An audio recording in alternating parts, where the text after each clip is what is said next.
na mimi. Mbona wanawake wapo wengi? Kama unaona mimi tasa sizai, basi mtafutie mwanamke mwingine. Na ungelijua hilo ungeondoka kabla hujafukuzwa. Kwa kumbe ni yako mimi niondoke? Ndio uondoke. Kwa taarifa yako siondoki na tutabanana hapa. Uzai. Nenda zako kule. Na nitaolea mwanangu mke mesa. Sio wewe. Fanya mimi kama mwizi. Nenda huko. Kwenda huko muone kwanza. Kaka, nimekuchapa angalia TV. Nakwambia hivi, siondoki we mama. Nipo humu. Hata niwe tasa kiasi gani siondoki. Muone kwanza kilemba chake. Sawa, umekitamani Umekitamani wapi? Wewe kama mimi Biti Lukundu, wewe hapa ndani utatoka. Baki ya maneno tu. Mama, muone kilemba. Tutaona. Muone kwanza. Nenda huko. Tutaona. Muone kwanza.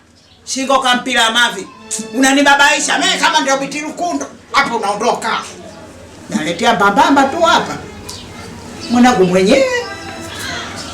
Mimi kama ndio mzigua hasa halisi na ndio naitwa Biti Lukundu. Tutaonana huko. Ngoja nifuate huko. Mimi analetea mbambamba tu.